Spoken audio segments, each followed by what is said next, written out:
You can be the most qualified person for a job and still not get it. Let me tell you about a defining moment when this became a reality for me. Was a few years ago. I applied for a technical project manager role at a tech company.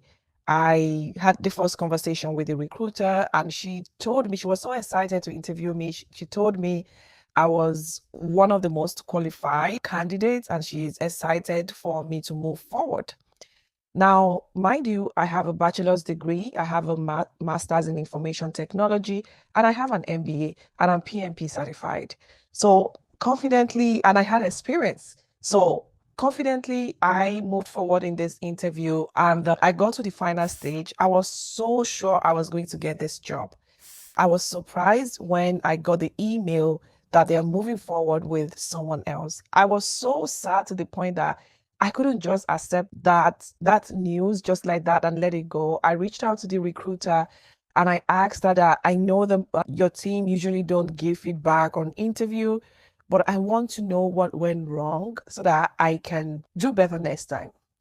And she got back to me. She was like, Grace, for your final interview, you did great, but they thought you did not talk about how you're going to solve the problems. You talked about what you've done in the past, but you didn't really tell them much about what you're going to do in your new role if you get the job.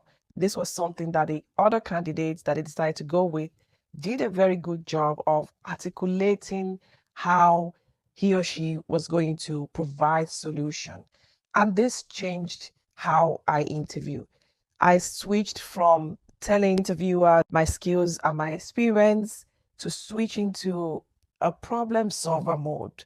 I just give a brief overview of what I've done and I focus more on what I'm going to do once I get that job. And that changed everything for me in terms of interviewing. And I know this can help you.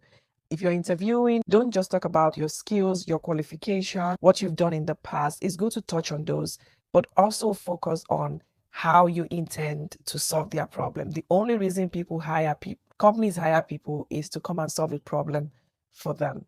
I hope this is helpful. Follow, comment, and let me know your thoughts.